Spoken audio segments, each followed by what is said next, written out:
نہ جانے مسائل تو علماء سے پوچھیں، یہ حکم مبین ہم کو رب سے ملا ہے، چلو پوچھ کیسے جیے زندگی کو، چلو پوچھ لیں کس میں رب کی رضا ہے، رب کی رضا ہے۔ الحمدللہ رب العالمین والصلاة والسلام علی سید الانبیاء والمرسلین، اما بعد فاعوذ باللہ من الشیطان الرجیم، بسم اللہ الرحمن الرحیم۔ الصلاة والسلام علیک یا رسول اللہ وعلی آلک واصحابک یا حبیب اللہ، الصلاة والسلام علیک یا نبی اللہ وعلی آلک واصحابک یا نور اللہ۔ مدنی چینل کے ناظرین، دارالفتاح اہل سنت کے سلسلے میں آپ کو ایک مرتبہ پھر مرحبا کہتے ہیں۔ آج ہم ایک بہت ہی زبردست موضوع لے کر حاضر ہوئے ہیں، اور وہ موضوع ہے تربیت اولاد۔ اولاد کی تربیت سے متعلق بہت سارے شرعی احکام اور مسائل ہیں کہ جن کا سیکھنا والدین پر لازم ہے، اور اولاد کی تربیت میں ان باتوں کا خیال رکھتے ہوئے ان کی تربیت کرنا ضروری ہے۔ اسلامی تعلیمات اولاد کی تربیت سے متعلق ہمیں کیا سکھاتی ہیں، کن چیزوں کی طرف رہنمائی کرتی ہیں، ان تمام امور کے اوپر ہم بات کریں گے۔ ابتداءً درود پاک کی فضیلت، چنانچہ نبی رحمت شفیع امت صلی اللہ تعالی علیہ وآلہ وسلم کا فرمان عالی شان ہے۔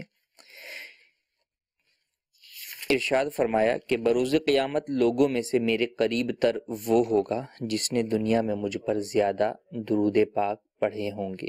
صلو علی الحبیب صلی اللہ تعالی علی محمد صلی اللہ علیہ وآلہ وسلم۔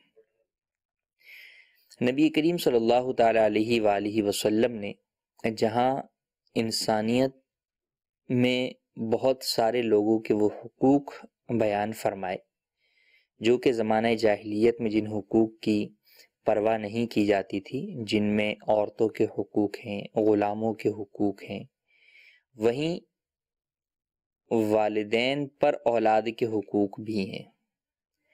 اولاد پر والدین کے حقوق تو یہ بہت ہی واضح سی بات ہے، اور اس کا ذکر جو ہے وہ پرانی کتابوں میں بھی ملتا ہے، قرآن کریم میں بھی موجود ہے۔ اولاد کو یہ درس دیا گیا، یہ حکم دیا گیا کہ وہ اپنے والدین کی فرما برداری کرے، ان کی خدمت و اطاعت کرے، کہ وہ اس کے دنیا میں آنے کے، اس کے وجود کا ذریعہ بنے ہیں۔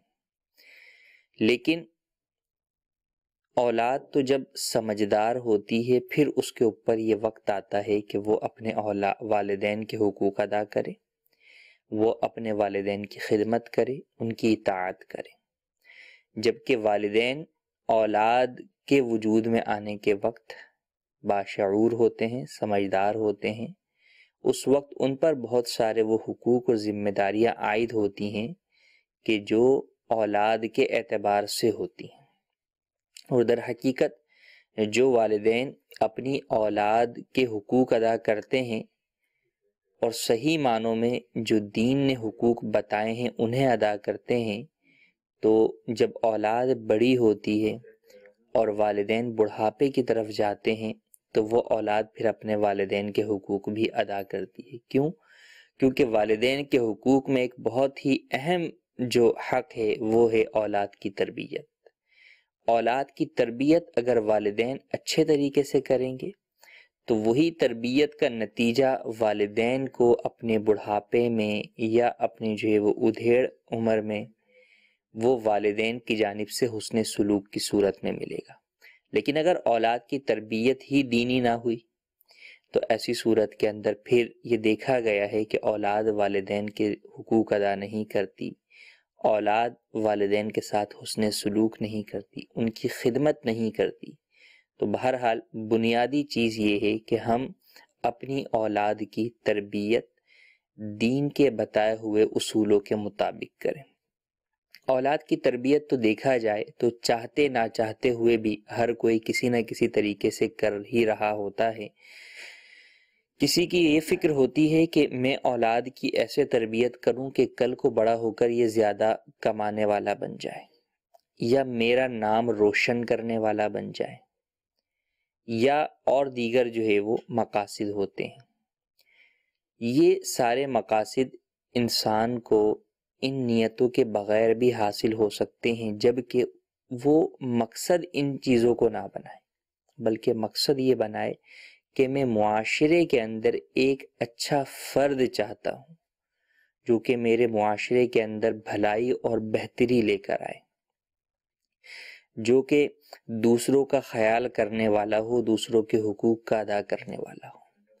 جب آپ ایک معاشرے کے لیے، انسانیت کے لیے اللہ تبارک و تعالی اور اس کے حبیب علیہ الصلاۃ والسلام کی جانب سے جو آپ پر حق ہے اولاد کا، اس کی ادائیگی کرنے کی نیت سے تربیت اولاد کریں گے تو انشاءاللہ عز و جل آپ کو ضمناً اور جہاں ڈھیر سارے مقاصد حاصل ہوں گے وہیں پر آپ کی اولاد آپ کا نام بھی روشن کرنے کا باعث بنے گی اور حلال رزق کمانے والی بھی بنے گی، کہ رزق کمانا یہ کوئی بات نہیں ہے، انسان اپنی روزی تو ہر جگہ سے حاصل کر لیتا ہے، آخر جانور بھی تو جو ہے سب بھوکے اپنے آشیانوں سے نکلتے ہیں اور رزق لے کر ہی جو ہے واپس لوٹتے ہیں۔ تو یہ تو اللہ تبارک و تعالی نے نظام بنایا ہوا ہے کائنات کا، اور وہ سب کو روزی دیتا ہے، وہ رزاق ہے۔ بات یہ ہے کہ انسان اللہ تبارک و تعالی کے بتائے ہوئے احکامات کی روشنی میں حلال ذریعہ روزگار اختیار کرے۔ اگر آپ کی اولاد کل کو بہت زیادہ پیسے کمانے والی تو بن جاتی ہے، لیکن اس کا وہ پیسہ کمانا آپ کے لیے ذریعہ نجات اگر نہ بنے بلکہ الٹا آپ کے لیے پکڑ کا باعث بن جائے آخرت میں، تو یہ آپ کی کامیابی نہیں ہوگی۔ بہرحال اولاد کی تربیت کے اندر سب سے پہلے جس چیز کو ہمیں پیش نظر رکھنا چاہیے وہ ہے علموا اولادکم محبت رسول اللہ صلی اللہ علیہ وسلم، کہ اپنی اولاد کو رسول اللہ صلی اللہ تعالی علیہ وآلہ وسلم کی محبت سکھاؤ۔ بنیادی سی چیز ہے عقیدہ، اور یہ عقیدے کے اندر نبی کریم صلی اللہ تعالی علیہ وآلہ وسلم کی محبت ہی عقیدے کی جان ہے، کہ فرمایا کہ لا یؤمن احدکم حتی اکون احب الیہ من والدہ وولدہ والناس اجمعین، کہ تم میں سے کوئی بھی اس وقت تک کامل مومن نہیں ہو سکتا جب تک کہ میں اسے اس کے نزدیک جو ہے وہ اس کے اپنی جان سے، اولاد سے اور تمام لوگوں سے محبوب نہ ہو جاؤں۔ تو ہمیں اپنی اولاد کی تربیت میں سب سے پہلے ان کو نبی کریم صلی اللہ تعالی علیہ وآلہ وسلم کی محبت سکھانی، حضور کا عشق جو ہے وہ اپنی اولاد کو سکھانا ہے، کہ یہ وہ کائنات کی ذات ہیں جنہیں سب سے بڑھ کر جو ہے وہ جن سے محبت کرنی چاہیے۔ نبی کریم صلی اللہ تعالی علیہ وآلہ وسلم کی نعتیں بچوں کو سنائی جائیں، آپ صلی اللہ تعالی علیہ وآلہ وسلم کی سیرت طیبہ اولاد کو سنائی جائیں، آپ علیہ الصلاۃ والسلام کی سنتیں جو بچوں کے عمر کے حساب سے ہیں وہ بچوں کو بتائی جائیں، سکھائی جائیں، خود پریکٹیکلی جو ہے وہ کر کے دکھایا جائے، کہ دیکھیں نبی کریم صلی اللہ تعالی علیہ وآلہ وسلم جو ہے وہ کھانے سے پہلے ہاتھ دھویا کرتے تھے، آپ علیہ الصلاۃ والسلام کھانے سے پہلے بسم اللہ شریف پڑھا کرتے تھے، آئیے ہم بھی جو ہے وہ پڑھتے ہیں۔ تو اولاد کی تربیت کے اندر ایک پہلو یہ بھی بہت اہم ہے کہ والدین کہنے کے بجائے وہ عمل کر کے دکھائیں، کیونکہ کہا جاتا ہے کہ چھوٹے بچے ان کے کان بھی آنکھیں ہی ہوتی ہیں، یعنی یہ کان سے نہیں سنتے، در حقیقت یہ آنکھوں سے ہی سنتے ہیں۔ مراد یہ کہ یہ جو دیکھتے ہیں اسی کو فالو کرتے ہیں، اسی پر عمل کرتے ہیں، ان کو کہی جانے والی بات ان کے لیے زیادہ مفید یا زیادہ سمجھ میں آنے والی نہیں ہوتی جتنی یہ بات دیکھ کر کسی چیز کو پک کرتے۔ تو ہمیں چاہیے کہ اگر ہم اپنی اولاد کی اچھی تربیت کرنا چاہتے ہیں تو خود بھی سنتوں کے پیکر بن جائیں، خود بھی دین کے احکامات پر عمل کرنے والے بن جائیں۔ اور بالکل ایسا ہوتا ہے کہ اگر آپ نمازی ہیں تو آپ کا چھوٹا ننھا منا بچہ بھی آپ کے ساتھ کھڑے ہو کے نماز پڑھے گا، آپ اسے کہیں یا نہ کہیں، وہ خود ہی آٹومیٹکلی جب وہ دیکھتا ہے کہ میری والدہ یا میرے والد دن میں 5 مرتبہ نماز ادا کرتے ہیں، ایک عمل کرتے ہیں، تو وہ سمجھے بغیر کہ یہ عمل کیا ہے وہ فالو کرتا ہے اس کو، اور وہ اس کے مطابق اس کو ادا کرنا شروع کرتا ہے۔ تو اولاد کی تربیت کے اندر ہمیں خود بھی نیک بننے کی ضرورت ہے، سنتوں کا پیروکار بننے کی ضرورت ہے۔ اولاد کی تربیت کے اندر احادیث طیبہ کے اندر کئی مقامات پر احکامات ارشاد فرمائے گئے۔ ایک جگہ فرمایا کہ اپنی اولاد کو نماز کا حکم دو جبکہ وہ 7 سال کے ہوں۔ تو پتہ چلا کہ 7 سال کے اندر اولاد سے نماز پڑھوائی جائے گی۔ اس معاملے کے اندر بہت سارے والدین کوتاہی کر بیٹھتے ہیں، چھوٹا بچہ ہے یا دن کی نمازیں پڑھوا لیں، فجر میں جو ہے وہ نہیں اٹھایا۔ یہ تربیت کے اندر کوتاہی ہے کہ جب آپ بچے کو آج سے ہی 4 نمازیں پڑھوائیں گے، فجر نہیں پڑھوائیں گے، تو بڑے ہو کر بھی وہ فجر پڑھنے کا عادی نہیں ہوگا۔ اور اگر بچپن سے ہی اس کو یہ پتہ ہوگا کہ نہیں فجر بھی پڑھنی اور بقیہ 4 بھی پڑھنی، تو وہ 5 نمازوں کا عادی بنے گا۔ کہیں سفر پہ جاتے ہیں، کہیں رشتہ داروں کے گھر جاتے ہیں، کہیں جاتے ہیں، تو دیکھا جاتا ہے کہ وہ بچے جو نماز پڑھتے ہیں یا وہ والدین جو اپنے بچوں کو نماز پڑھواتے ہیں، سفر میں یا دیگر جگہوں پر جانے کی صورت میں سستی کوتاہی برت دیتے ہیں، اب بچے کو بلا کر نماز نہیں پڑھواتے۔ تو یوں بچے میں گویا کہ تربیت میں یہاں پر کمی پائی گئی۔ اب بچہ یہ سمجھتا ہے کہ ٹھیک ہے گھر میں نماز ادا کرنی ہے، جب کہیں آپ نکلے ہوئے ہوں پکنک کے لیے، گھومنے کے لیے، تو پھر نماز کی اتنی اہمیت اس کو نظر نہیں آ رہی ہوتی۔ تو لہٰذا کہیں بھی ہوں بچے کو نماز کا عادی بنائیں۔ بچہ جو ہے وہ جب نماز کا عادی ہوگا تو یہ گویا کہ اس کی تربیت جو اس کی آگے کی زندگی ہے، کیونکہ نماز ایک ایسی عبادت ہے جو کہ دن میں 5 مرتبہ ہر مسلمان عاقل و بالغ پر فرض ہے۔ تو تمام عبادات کے اندر یہ جو ایک اہم ترین عبادت ہے، اس کے ذریعے سے انسان اپنی اولاد کی بہترین تربیت کرتا ہے۔ نماز کے ذریعے سے جہاں بچے کے اندر اللہ تبارک و تعالیٰ کے آگے سر جھکانے کا جو ہے وہ اسے موقع ملتا ہے، درس ملتا ہے، وہیں دوسری جانب وہ بچہ پنچوئل بھی ہو جاتا ہے، پابند بھی ہو جاتا ہے کہ ایک وقت ہے، ہر بر وقت جو ہے وہ نماز ادا کرنی ہے۔ وضو کے ذریعے صفائی ستھرائی بھی جو ہے وہ بچہ حاصل کرتا ہے، اور اس کو مینرز بھی آتے ہیں۔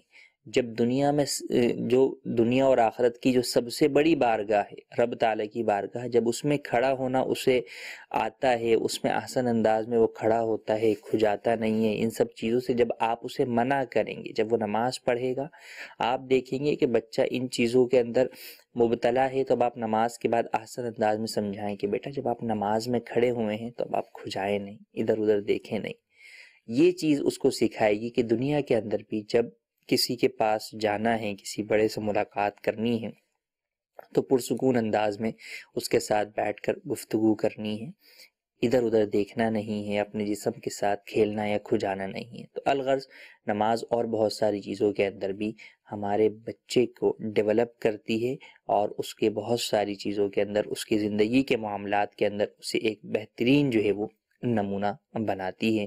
مزید بھی ہم گفتگو کریں گے، آئیے پہلے کچھ آپ کے کالز شامل کرتے ہیں۔ محمد عابد اتاری یونان سے بول رہا ہوں۔ میرا مفتی صاحب کی بارگاہ میں یہ سوال ہے، کیا ہم بچوں کا ذہن فریش کرانے کے لیے ویڈیو گیم کھلا سکتے ہیں؟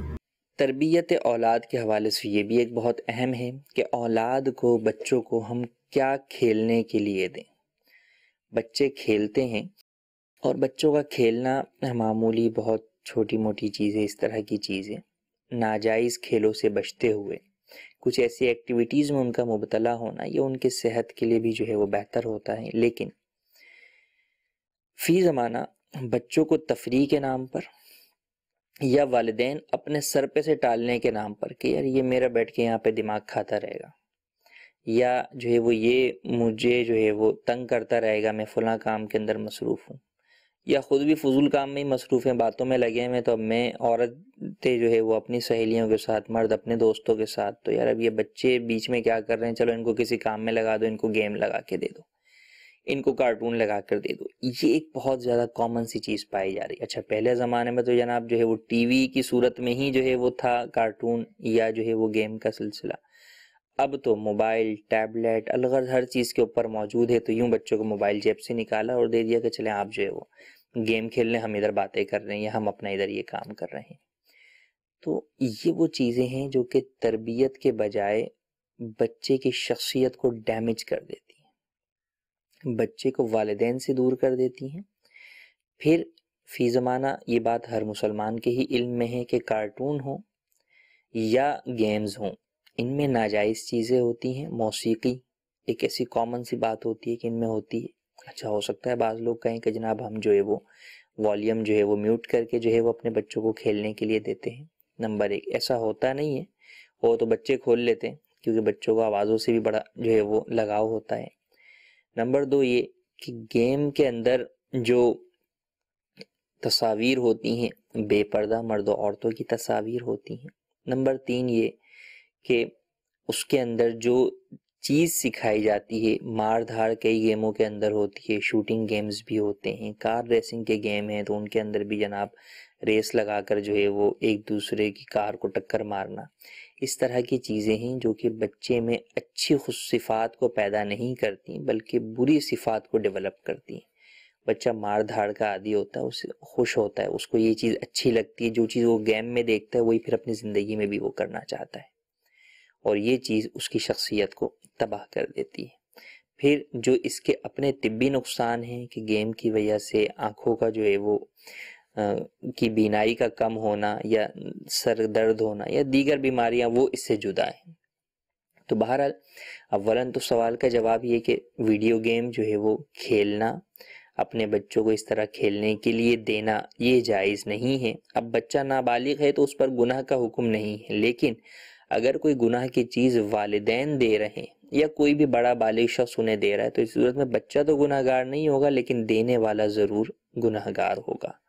اور والدین ہیں تو ان پر ایک تو وہ چیز دینے کے اعتبار سے گناہ، دوسرا تربیت اولاد کے اندر جو ان کے اوپر شرعاً لازم ہے اس میں کوتاہی کر رہے ہیں، اس اعتبار سے علیحدہ جو ہے وہ گناہ گار ہوں گے. تو لہٰذا لازم ہے کہ اولاد کو ویڈیو گیم اور اس طرح کی چیزوں سے دور رکھا جائے اور دینی چیزوں کی طرف لایا جائے. کارٹونز کی اگر بات کریں تو کارٹونوں کے اندر بھی یہی ساری چیزیں ہوتی ہیں جو میں نے گیم میں بیان کی. ہاں اس کے بجائے جو اسلامی کارٹونز ہیں ان تمام خرافات سے پاک ہیں، جیسا کہ مدنی چینل کے سلسلہ غلام رسول کے مدنی پھول، وہ بالکل آپ اپنے بچوں کو دکھائیے.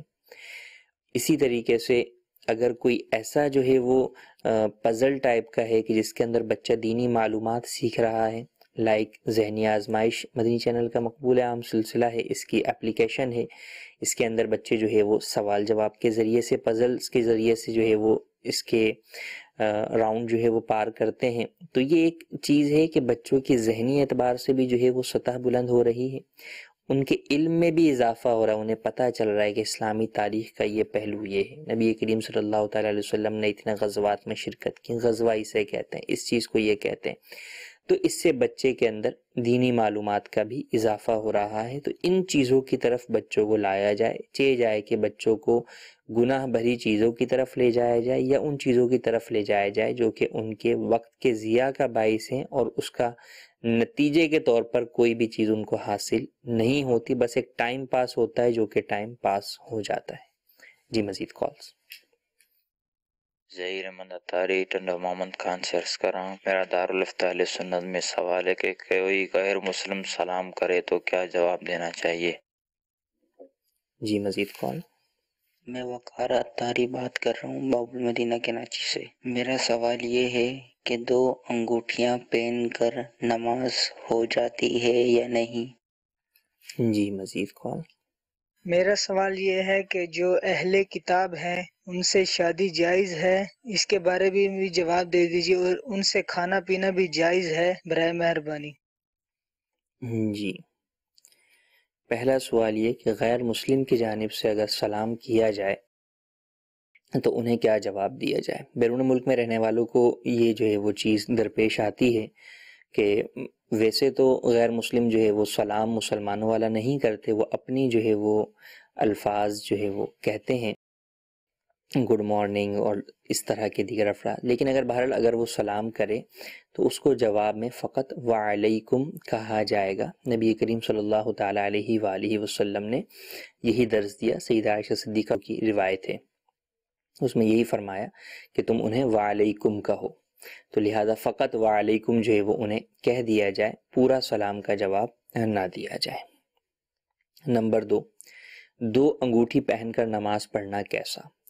مرد کے لیے فقط ایک چاندی کی انگوٹھی جائز ہے، وہ بھی جس میں ایک نگینہ ہو اور اس کا وزن، انگوٹھی کا وزن نگینے کے علاوہ 4.5 ماشا سے کم ہو. اس سے زائد 2 انگوٹھی پہننا یا اس وزن سے زیادہ کی انگوٹھی پہننا یا 1 سے زائد نگینوں والی انگوٹھی پہننا یا بغیر نگینے والی انگوٹھی پہننا یہ جائز نہیں ہے۔ اب جو انگوٹھی جائز نہیں ہے وہ پہن کر یا 2 انگوٹھیاں پہن کر اگر کسی نے نماز پڑھی تو اس کی نماز مکروہ تحریمی ہوئی۔ لازم ہے اللہ عز و جل کی بارگاہ میں سچی توبہ بھی کرے اور وہ انگوٹھی جو بھی ناجائز والی ہے اتار کر اپنی اس نماز کو دوبارہ بھی پڑھے کہ وہ نماز واجب الاعادہ ہے۔ تیسرا سوال ہمارا کہ اہل کتاب سے نکاح کا حکم اور اہل کتاب کے کھانے کا حکم۔ اہل کتاب کون ہے؟ وہ یہودی یا عیسائی جو کہ اپنا مذہب یہودیت یا عیسائیت پر تحال قائم ہے، اللہ تبارک و تعالیٰ کے منکر ہو کر دہریہ نہیں ہو گئے، وہ اہل کتاب ہیں۔ فی زمانہ اہل کتاب کی تعداد ان معنوں میں بہت کم پائی جاتی ہے۔ بہت سارے جو ہے وہ یہودی یا عیسائی بھی اپنے مذہب سے بھی منحرف ہو گئے ہیں، بہت سارے خدا کے ہی انکار کر بیٹھے ہیں، ان کے عقائد و نظریات کے اندر یہ چیز پائی جاتی ہے۔ تو یہاں پہ وہ اہل کتاب ہی مراد نہیں، کیونکہ وہ اہل کتاب ہی نہیں۔ بہرحال جو اہل کتاب ہیں تو ان سے نکاح اس صورت میں جائز ہے جبکہ وہ ذمی ہوں، کسی حاکم اسلام کے تحت جزیہ دے کر رہتے ہوں۔ اگر یوں نہ ہو تو پھر ایسی صورت کے اندر ان سے نکاح کرنا مکروہ تحریمی ہے۔ اور ان سے نکاح کا کیا مطلب ہے؟ اہل کتاب سے نکاح کا مطلب یہ ہے کہ اہل کتاب کی عورت سے نکاح۔ باقی اہل کتاب کے مرد سے نکاح مسلمان عورت کا یہ کسی بھی صورت میں جائز نہیں ہے، یہ حرام ہی ہے۔ ہاں اہل کتاب کی عورتوں سے نکاح کا جواز اس صورت میں تھا جو بیان کیا گیا، لیکن فی زمانہ عموماً وہ صورت نہیں پائی جاتی، تو اجازت نہیں ہے کہ وہ نکاح مکروہ تحریمی ناجائز و گناہ ہے۔ ہاں اگر کسی نے کر لیا تو نکاح ہو جائے گا، لیکن بہرحال نکاح کرنا جو ہے وہ ناجائز اور گناہ ہے۔ جہاں تک بات ہے کھانے کی، تو فی زمانہ تو بیرون ملک کے اندر مسلمانوں کے اندر بھی گوشت کے ذبیحے کے معاملات میں کافی زیادہ جو ہے وہ آزمائش کا سامنا ہے۔ کئی جگہوں کے اوپر جو ہے وہ سلاٹرنگ مشین کے ذریعے سے ہوتی ہے، مشینی ذبیحہ ہوتا ہے۔ مشینی ذبیحہ ویسے ہی حرام ہے۔ کئی جگہوں کے اوپر ہاتھ سے ذبح ہوتا ہے لیکن اللہ کا نام لے کر ذبح نہیں ہوتا، تو اس اعتبار سے بھی جو ہے وہ گوشت حلال نہیں ہے۔ تو بہرحال غیر مسلموں کا ذبیحہ جو کہ اہل کتاب ہیں وہ اسی وقت حلال ہوگا مسلمان کے لیے جبکہ یہ ساری چیزیں پائی جائیں کہ ہاتھ سے ذبح ہو، اللہ کا نام لے کر ذبح ہو، اور ذبح کے بعد سے لے کر آپ تک پہنچنے تک وہ گوشت نظروں سے اوجھل ہو کر کسی ایسے غیر کتابی غیر مسلم کے قبضے میں نہ جائے کہ جو کہ کسی مسلمان کا امپلائی نہ ہو۔ تو یہ تمام شرائط پائی جائیں گی تو ہی وہ ذبیحہ حلال ہوگا۔ ذبیحے کے علاوہ جو دیگر چیزیں ہیں، سبزی ہے، دیگر چیزیں ہیں، تو وہ جائز ہیں۔ ہاں بچنا بہتر ہے کہ پاکی ناپاکی کے معاملات کے اندر عموماً احتیاط ان کی جانب سے نہیں کی جاتی۔ جی مزید کالز۔ میں مظہر جلیل عطاری یونان کے شہر ایتھن سے بات کر رہا ہوں۔ مفتی صاحب کی بارگاہ میں میرا سوال یہ ہے، کیا بچوں کو تربیت دینے کے لیے ان کو ڈانٹ سکتے ہیں؟ اولاد کی تربیت کے لیے ان کو ڈانٹا جا سکتا ہے، لیکن یہ ڈانٹ ضرورتاً ہی ہو۔ بلا وجہ ہر وقت ڈانٹتے رہنا یہ اولاد کی تربیت میں نقصان کا باعث بن جاتا ہے اور اولاد جو ہے وہ ضدی ہو جاتی ہے۔ شریعت مطہرہ کے اندر اولاد کی تربیت کے لیے، تادیب کے لیے انہیں ڈانٹنے کی یا مارنے کی ضرورتاً جو ہے وہ اجازت ہے، لیکن اس کے اندر بھی بہت اپنی جگہ شرائط اور قیود ہیں۔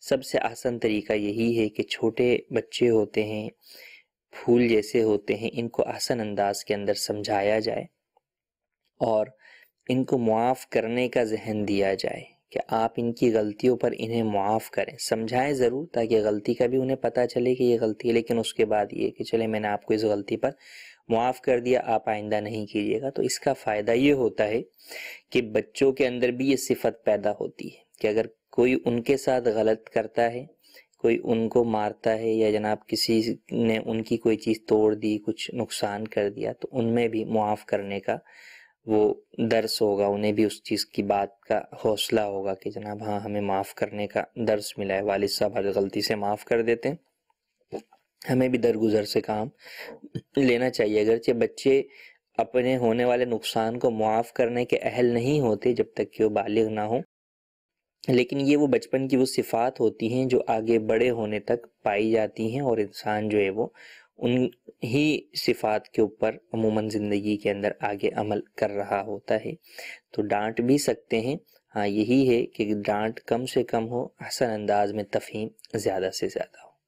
کچھ میسیجز بھی ہیں، ہم وہ بھی شامل کرتے ہیں۔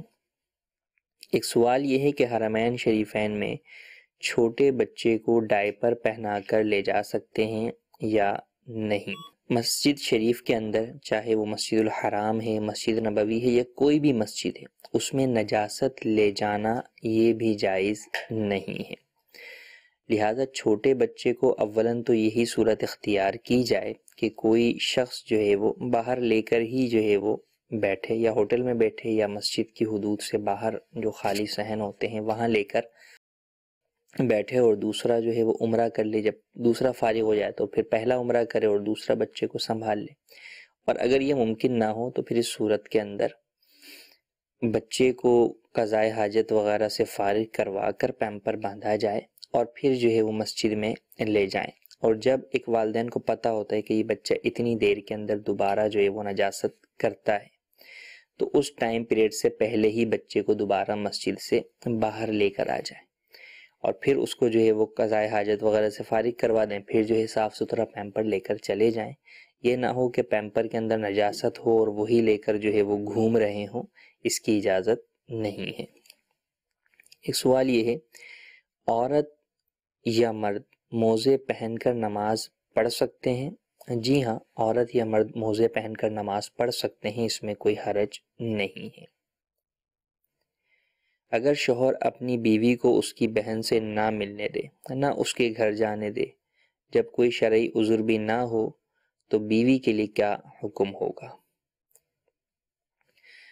دیکھیں، والدین سے تو عورت جو ہے وہ ہر ہفتے میں ایک بار ملاقات کے لیے دن میں جا سکتی ہے، رات اپنے شوہر کے گھر پر ہی گزارے گی۔ باقی دیگر اعزاء اور اقرباء کے پاس عورت سال میں ایک مرتبہ جو ہے وہ جا سکتی ہے، ہاں شوہر کی اجازت سے اس سے زائد مرتبہ بھی جا سکتی ہے۔ تو اب اس معاملے کے اندر یہ دیکھ لیا جائے کہ شوہر کن بنیادوں کے اوپر جو ہے وہ منع کر رہا ہے۔ شوہر کو بھی چاہیے کہ عورت کو اس کی بہن سے قطع رحمی کی جانب نہ لے کر جائے، بلکہ ان کے تعلقات بھی باقی رکھے جائیں۔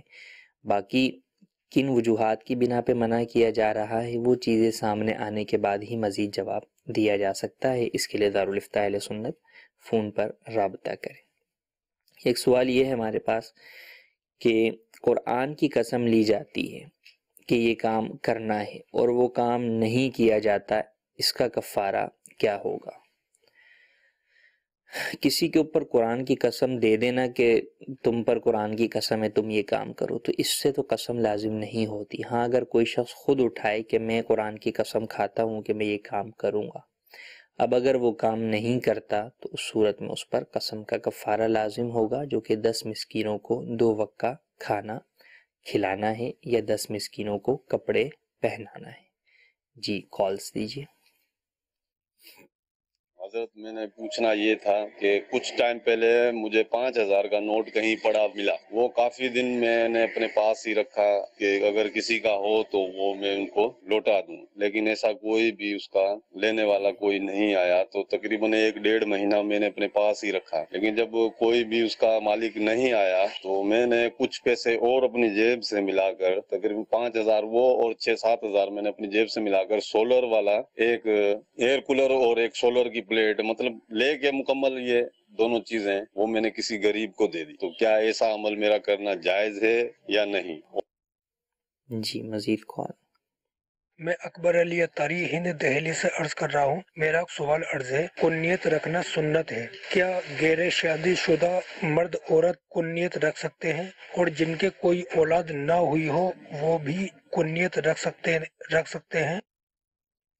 جی مزید کال۔ میرا نام عبد الجبار ہے۔ میرا سوال یہ ہے کہ میں جس لڑکی سے شادی کرنا چاہتا ہوں اس کی بہن نے میری والدہ کا دودھ پیا، جس کی وجہ سے وہ میری رضائی بہن بن گئی۔ کیا جس سے میں شادی کرنا چاہتا ہوں وہ بھی میری رضائی بہن ہوگی یا میں اس سے شادی کر سکتا ہوں؟ جی، پہلا سوال کہ زمین پہ پڑی ہوئی رقم ملی، تو زمین پر پڑی ہوئی جب یہ رقم ملی تو یہ رکتا ہے اس طرح کے جو بھی پیسے ملیں تو اس کو فقط جیب میں نہ رکھ لیا جائے سنبھال کر کے بعد میں دے دوں گا، بلکہ اولاً اس کا اعلان کیا جائے، ایڈورٹائز کیا جائے، تشہیر کی جائے۔ جہاں بھی ملے ہیں، مسجد میں ملے ہیں تو مثال کے طور پہ مسجد میں امام صاحب نے نماز کے بعد اعلان کر دیا، یا اور کسی جگہ پہ ملے ہیں تو وہاں نوٹس بورڈ کے ذریعے سے اگر اعلان ہو سکتا ہے تو وہاں پہ نوٹس بورڈ کے اوپر اس طرح کی کوئی چیز لگا دی گئی، تو یوں اولاً اعلان کیا جائے۔ اعلان کے بعد جب غالب گمان ہو جائے کہ اتنا عرصہ گزر گیا اب تک کوئی مالک نہیں آیا اور اب جو اس کا مالک ہوگا بھی وہ بھی اس سے مایوس ہو گیا ہوگا، اب وہ اس کو تلاش نہیں کرتا ہوگا، تو اب ایسی صورت کے اندر اسے صدقہ کر سکتے ہیں۔ لہٰذا اگر یہ صورت پائی گئی ہے تو آپ صدقہ کر سکتے ہیں، تو اگر آپ نے اعلان کر دیا اس کے بعد یوں صدقہ کر دیا تو اس صورت میں حرج نہیں ہے، تو اعلان کرنا چاہیے تاکہ اصل مالک تک وہ چیز پہنچ جائے کسی بھی طریقے سے، ورنہ کسی کو کیا پتہ اور کوئی آپ سے کیوں کر رابطہ کر سکے گا۔ تو لہٰذا لقطے کے مسئلے میں ان احکام کے اوپر عمل کرنا چاہیے۔ یہاں پر اولاد کے لیے بھی تربیت کا مدنی پھول میں عرض کرتا چلوں کہ بس اوقات بچوں کو بھی بہت ساری چیزیں چھوٹی موٹی، 1 روپے کا سکہ، کوئی پینسل، کچھ پڑی ہوئی جو ہے وہ ملتی ہیں، تو بچے کو بھی یہ شروع سے ہی ذہن دینا چاہیے کہ ہر پڑی ہوئی چیز اٹھانی نہیں چاہیے، اور اگر کوئی ایسی چیز ہے کہ وہ نظر آ رہا ہے کہ اس کا نہیں اٹھائیں گے تو وہ ضائع ہو گئی یا اٹھا لی، تو اب اولاً تو اپنی ذات کے لیے نہ اٹھائی جائے کہ میں اپنے لیے اٹھاتا ہوں، نہیں، بلکہ اس لیے کہ میں اس کے مالک تک پہنچاؤں گا۔ یہ بچوں کے ذہن میں شروع سے ہم ان کو ذہن دیں اور پھر اس کا اعلان کروائیں۔ مثلاً اسکول میں ملی ہے تو جا کے مس کو دے دیں، ٹیچر کو دے دیں کہ اس کا اعلان کر دیں یہ پینسل فلاں جگہ سے پڑی ہوئی جو ہے وہ مجھے ملی ہے۔ اسی طریقے سے گھر میں اگر کوئی چیز ملی ہے تو بچے سے اعلان کروائیں کہ دیگر بہن بھائیوں میں وہ اعلان کر دے کہ بھئی یہ چیز ملی ہے، یہ کس کی ہے۔ تو یہ نہ ہو کہ بچے کو جناب ٹافی ملی تو اس نے اٹھا کے جو ہے وہ کھا لی، ویسے بھی نقصان دہ ہے کہ باہر جو ہے وہ اس طرح کوئی اس کو جو ہے وہ اغوا وغیرہ بھی کر سکتا ہے، اور اس کے علاوہ بھی شرعی مسئلے کے اعتبار سے بھی بچے میں یہ عادت ڈیولپ کرنی چاہیے۔ دوسرا سوال ہمارا یہ تھا کہ کنیت غیر شادی شدہ یا بے اولاد افراد بھی رکھ سکتے ہیں؟ جی ہاں، رکھ سکتے ہیں، اس میں کوئی حرج نہیں ہے۔ تیسرا سوال یہ کہ جس سے شادی کرنا چاہتے ہیں اس نے نہیں بلکہ اس کی بہن نے جو ہے وہ والدہ کا دودھ پیا ہے، تو ایسی صورت کے اندر جس نے والدہ کا دودھ پیا ہے وہ حرام ہے اس یعنی والدہ کی تمام اولادوں کے اوپر، لیکن جو اس کی دوسری بہن ہے وہ حلال ہے، لہٰذا اس سے نکاح ہو سکتا ہے۔ جی مزید کال۔ میں عبدالغفار بول رہا ہوں، یونان سے بول رہا ہوں۔ میرا مفتی صاحب سے یہ سوال ہے، اگر بچے نماز پڑھتے ہوں تو کیا کیا جائے؟ جی، بچے نماز نہ پڑھتے ہوں تو کیا کیا جائے؟ عمر کے اعتبار سے جو ہے وہ مختلف صورتیں ہوں گی، جیسے فرمایا کہ 7 سال کی عمر کے اندر بچوں کو نماز پڑھنے کا حکم دو۔ جب بچہ جو ہے وہ 10 سال کی عمر میں آتا ہے تو پھر اسے سختی کے ساتھ نماز پڑھوانے کا حکم ہے۔ بچہ بالغ ہو گیا، اب نماز نہیں پڑھتا تو اب اور زیادہ جو ہے وہ اس کی تربیت کی جائے گی، اور تاکید، تعدیب، تدریب، ان تمام چیزوں کو جو ہے وہ پیش نظر رکھ کر جو ہے وہ اس سے نماز پڑھوائی جائے گی۔ تو بہرحال جہاں ان تمام چیزوں کو اختیار کیا جائے وہیں بچے کو بٹھا کر نماز پڑھنے کے فضائل سنائے جائیں، نماز نہ پڑھنے کی وعیدیں سنائی جائیں کہ اللہ تبارک و تعالیٰ نماز نہ پڑھنے والے کو جو ہے وہ گناہ دیتا ہے، اللہ تبارک و تعالیٰ نماز نہ پڑھنے والے کو عذاب دے گا۔ تو یوں جب بچہ بڑا ہوتا جائے تو یوں دونوں چیزیں ساتھ ساتھ ہوں، حکم بھی ہو، تعدیب بھی ہو، اور ساتھ ہی ساتھ بچے کے لیے یہ خوشخبریاں بھی ہوں جنت کی، انعامات کی، فضائل کی، اور وعیدات بھی ہوں کہ بچہ ان سے بھی ڈرے اور اللہ تبارک و تعالیٰ کے حضور حاضر ہو کر نماز پابندی کے ساتھ ادا کرے۔ سوال بھی ہم شامل کرتے ہیں میسیجز سے۔ ایک سوال یہ ہے کہ جو عورت عدت پوری ہونے سے پہلے نکاح کر لے اس کے بارے میں کیا حکم ہے؟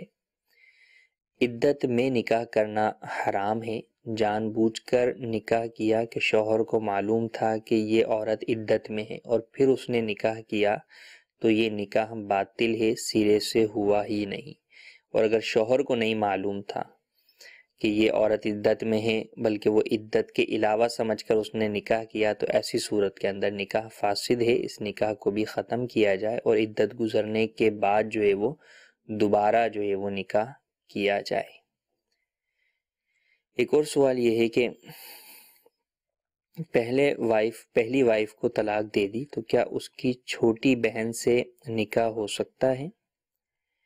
بیوی کی بہن سے نکاح اس وقت تک حرام ہے جب تک کہ بیوی جو ہے وہ نکاح میں ہو، یا اگر طلاق دے دی تو عدت کے اندر ہے۔ جب عدت اس کی ختم ہو گئی تو اس کے بعد اس کی بہن سے نکاح کرنا جائز ہے۔ جی مزید کال دیجیے۔